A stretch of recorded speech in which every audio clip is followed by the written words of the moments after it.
Hi guys, this is Sams. Once again welcome to VDX Pro channel for Microsoft Excel. ফার্স্টে আমরা দেখব কিভাবে text enter করতে হয় টাইটেল ক্রিয়েটের জন্য স্প্রেডশিটে। সাপোজ এটা নরমালি আমরা কোথায় করি, টপ রোতে। আর টপ রোতে যে আমি দিলাম যে মান্থলি এক্সপেন্ডিচার,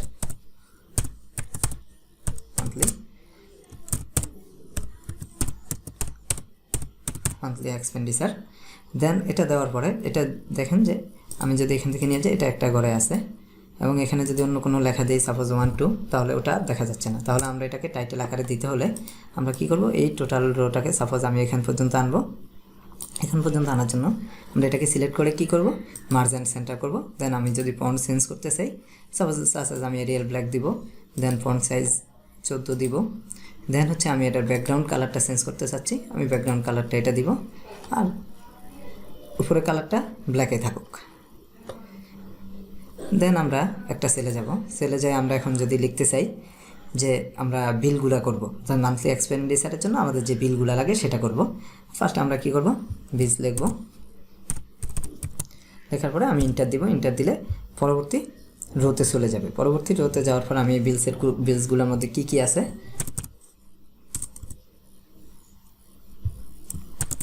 রেন্ট আছে, দেন হচ্ছে আমাদের কি আছে, ফোন বিল আছে বা মোবাইল বিল, ফোন। তারপরে হচ্ছে ট্রান্সপোর্ট কস্ট,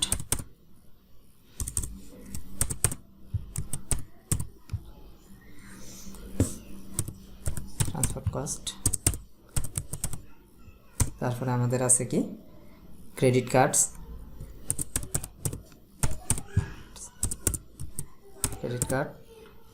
তারপরে আমাদের আছে ফুড, যেমন খাবার আমরা খাই, গ্যাস, ইলেকট্রিসিটি, মিসেলেনিয়াস অনেক বিল আছে, বাট আমরা ধরলাম ইলেকট্রিসিটি। মিসেলেনিয়াস বিলগুলা আমরা ইগনোর করে গেলাম আপাতত। দেন আমরা নিচে কি আসবে, এই সবগুলা বিল যখন অ্যাড করবো তখন আমাদের কি আসবে, টোটাল। এখন সাপোজ আমি বিলটা তৈরি করতে চাচ্ছি যে একটা কোয়ার্টারে বলতে আমি ডিসেম্বর থেকে শুরু করতেছি, ডিসেম্বর 21। দেন ট্যাব দিলাম, দেন হচ্ছে আমি লিখলাম যে জানুয়ারি 21। দেন ট্যাব দিলাম, ফার্স্টের কলমে চলে যাবে। দেন ফেব্রুয়ারি 21।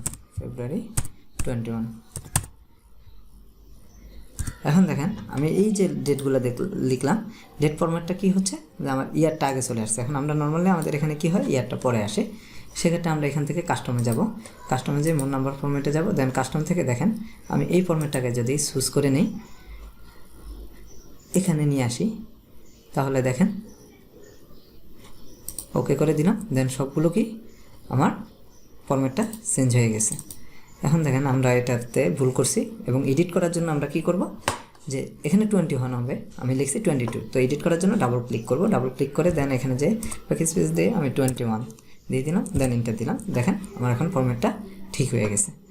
এখন সাপোজ আমি র্যান্ট দেওয়ার জন্য এখন আমরা কি করব, যে এটাতে ডাটাগুলো এন্ট্রি দিব। তো ডাটা এন্ট্রি দেওয়ার জন্য আমরা কি করব, র্যান্টে সাপোজ 15,000। দেন ট্যাব দিব, সবগুলো র্যান্ট তো প্রত্যেক মাসেই সেম হবে। দেন ট্যাব, দেন 15,000, দেন আবার ট্যাব দিব। এখন আমরা আসি, এখন আমি যদি চাই যে না আমি ফোন বিলে যাব, তখন আমরা কি করব, ইন্টার দিলে, শিফট ট্যাব দিলে ব্যাকে আসবে, এবং ইন্টার দিলে নিচের রোতে চলে আসবে। নিচের রোতে যেখান থেকে শুরু করছি সেখানে আসবে। এখন ফোন বিল সাপোজ দিলাম আমার ডিসেম্বরে 500, দেন হচ্ছে 550, দেন এই মান্থ হয়েছে 480। দেন ইন্টার দিব, ইন্টার দেওয়ার পরে ট্রান্সপোর্ট কস্ট, সাপোজ আমার ট্রান্সপোর্ট কস্টটা এটা ভ্যারি করে।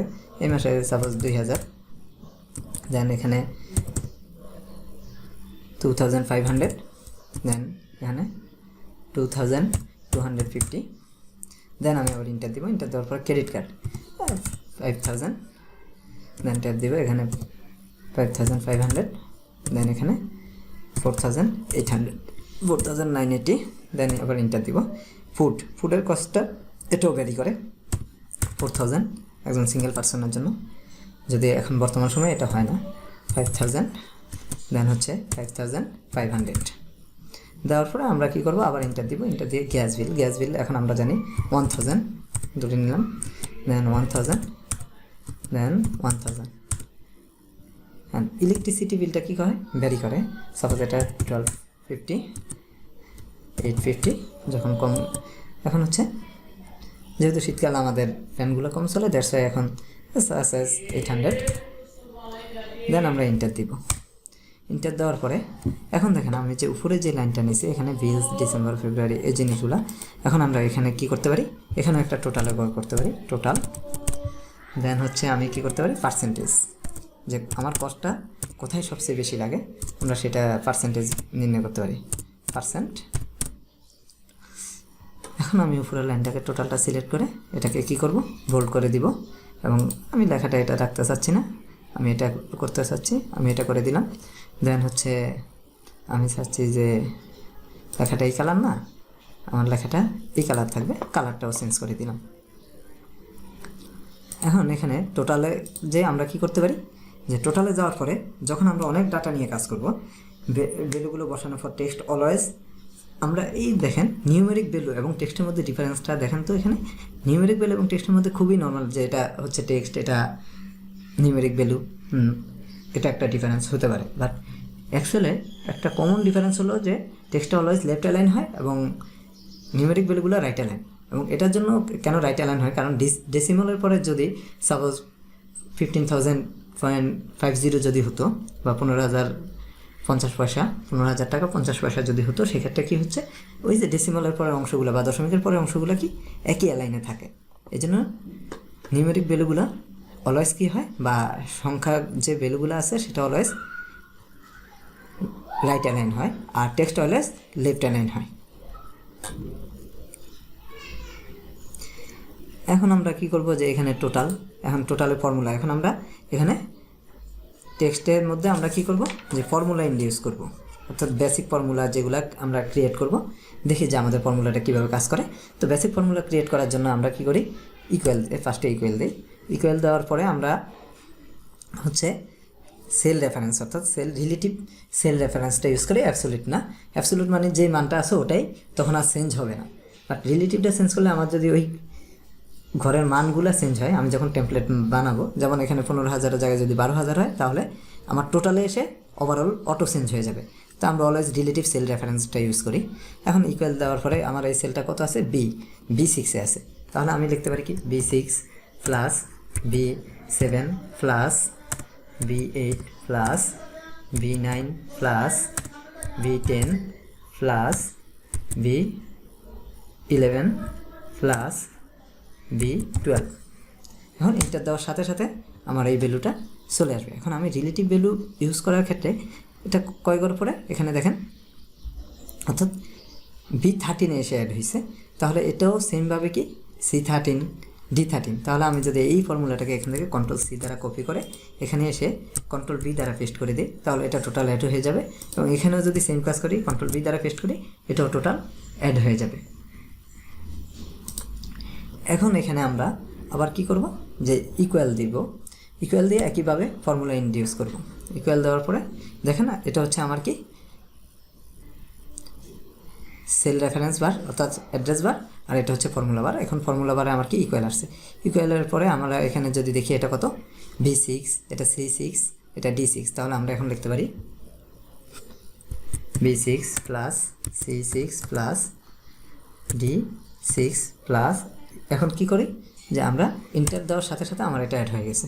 এখন আমি যদি এটাকে কন্ট্রোল, দেখেন ফর্মুলা বারে আমার এটা দেখাচ্ছে, এখন আমরা এটাকে Ctrl+C দ্বারা কপি করে Ctrl+V দ্বারা পেস্ট করে দিলে আমার ফর্মুলা বার অটো, যেহেতু আমি রিলেটিভ রেফারেন্স ইউজ করেছি এবং এক্সেল স্মার্ট, সে অটোমেটিক্যালি বুঝে যায় এখানে যে সে কি, যেহেতু পরের রোতে, তাহলে এটা কি হয়ে যাচ্ছে, রোটা 7 হয়ে যাচ্ছে, সে ওটা নিয়ে নিচ্ছে।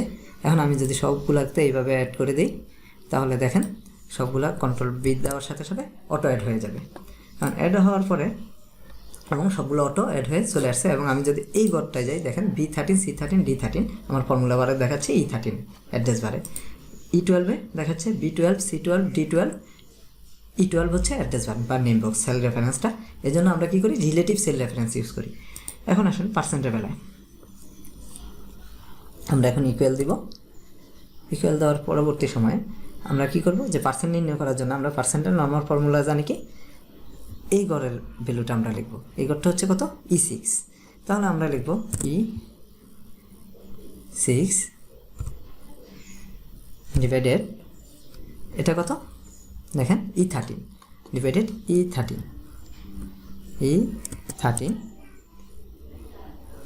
পার্সেন্ট বের করতে হলে ইন্টু কত 100। ইন্টার দেওয়ার সাথে সাথে আমার এটা কত 50% হয়ে গেছে। এখন এটাকে আমরা যদি পার্সেন্টে কন্ট্রোল সি কপি করি, এখানে নিয়ে আসি, কন্ট্রোল বি দিই, দেখেন ভুল আসছে এবং সবগুলোতে ভুল আসবে। কন্ট্রোল বি কেন আসে দেখেন, আমি যদি এই করে যাই তাহলে কি E14টা কোথায়? এখানে অ্যাবসলিউট ভ্যালু, অর্থাৎ কোনো কিছুকে ম্যাথমেটিক্যালি 0 দ্বারা যদি কি করা হয় ভাগ করা হয় তাহলে সেটার কোনো ভ্যালু আসে না, আর এখানে কোনো ভ্যালু নেই 0, তার মানে অনির্ণয়, দ্যাটস ওয়াই এটা হয়নি। তাহলে আমরা এটাকে কী করবো, ছোটোবেলায় যে ম্যাথগুলো করছি এটাকে আমরা এখন ডিলিট করে দিব। ডিলিট করে দিয়ে আমরা এখানে যে রেফারেন্সটা ইউজ করবো, যদি পার্সেন্টেজ বের করতে চাই সেক্ষেত্রে আমরা এখানে রিলেটিভ রেফারেন্স ইউজ করলে মানে অত গড় পরে যেয়ে সে ওটাকে রেফারেন্স হিসাবে নিচ্ছে।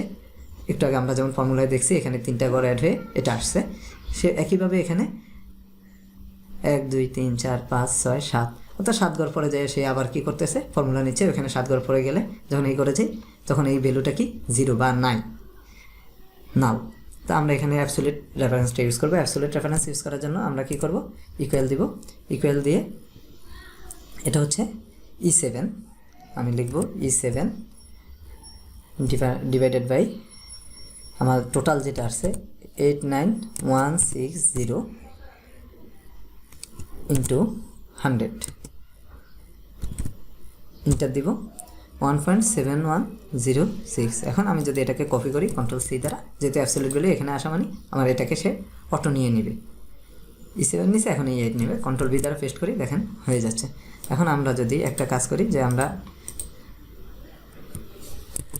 আমার এটা এখানে ছিল কন্ট্রোল বি, এখন আমরা এটাকে কপি করে কন্ট্রোল বি দ্বারা যদি পেস্ট করে দিই, দেখেন আমাদের পার্সেন্টেজটা অটো চলে আসছে এবং এটা এত এর কত 100%। আর আমরা যদি দেখি যে সর্বোচ্চ আমাদের যে কস্টটা যাচ্ছে সেটা হচ্ছে আমাদের রেন্ট বাবদ 50%, আমাদের ইনকামের মোর দ্যান 50% হচ্ছে রেন্ট বাবদ খরচ হচ্ছে। এছাড়াও দেখেন আমরা যদি এটাকে অ্যাবসলিউট করার জন্য আরেকটা ওয়ে আছে, ডিরেক্ট নিউমেরিক্যাল ভ্যালু না বসে আমরা সাপোজ এটাকে আমরা ডিলিট করে দিলাম। ডিলিট করে দেওয়ার পরে আমরা এখানে ফর্মুলা বসাবো অ্যাবসলিউট করার জন্য, ইকুয়াল দিব। ইকুয়াল দেওয়ার পরে আমার এটা আছে কত E7 ডিভাইডেড বাই, এখন আমরা অ্যাবসলিউট করার জন্য ডলার সাইন ইউজ করতে হয়। আমরা কি করব, কলাম এবং রো রেফারেন্সের আগে আমরা ডলার সাইন ইউজ করব, অর্থাৎ এই যে এই ঘরটা এটার নাম অ্যাড্রেস বারটা কত, আমি যদি অ্যাড্রেস বার E13 তাহলে E13 গেলে আমরা ডলার সাইনটা ইউজ করব। আমরা এখন যাব, আমরা এখানে যেয়ে লিখব শিপ ডলার ই, আবার আমরা ডলার সাইন দিব, তারপরে লিখব কত 13, তারপরে দেন আমরা পার্সেন্ট নিব ইন্টু 100, দেন ইন্টার দেওয়ার সাথে সাথে আমার পার্সেন্টটা চলে আসছে। এখন এটাকে আমরা যদি কন্ট্রোল সি দ্বারা কপি করে এই ঘরগুলোতে আমরা কী করি কন্ট্রোল বি দ্বারা পেস্ট করে দিই, অথবা টেনের নিচের দিকে নিয়ে আসলে অটো হয়ে যায়, তাহলে আমাদের এটা কি হয় যে আমাদের পার্সেন্টটা অ্যাবসলিউট ভ্যালু হিসাবে চলে আসে এবং তখন আমাদের পার্সেন্টটা বের হয়ে যায়। অ্যাবসলিউট ভ্যালু বের করার দুইটা ওয়ে আছে বা অ্যাবসলিউট করার জন্য কোনো একটা। এখন আমরা যদি অর্ডার অফ অপারেশন দেখি, সেক্ষেত্রে অর্ডার অফ অপারেশন দেখার জন্য আমরা এখান থেকে সার্চ এই করে এখানে পেস্ট করে দিব কন্ট্রোল ভি দ্বারা। অর্ডার অফ অপারেশনটা দেখি, দেখেন যে অর্ডার অফ অপারেশন আমরা এটাকে আগেই লিখে নিয়েছিলাম, জাস্ট কপি করে রেখেছিলাম। অর্ডার অফ অপারেশনে এটা ডিপেন্ড করে প্রেম দাস, অর্থাৎ আমরা যদি এই সেলগুলোকে ঠিক করে নিই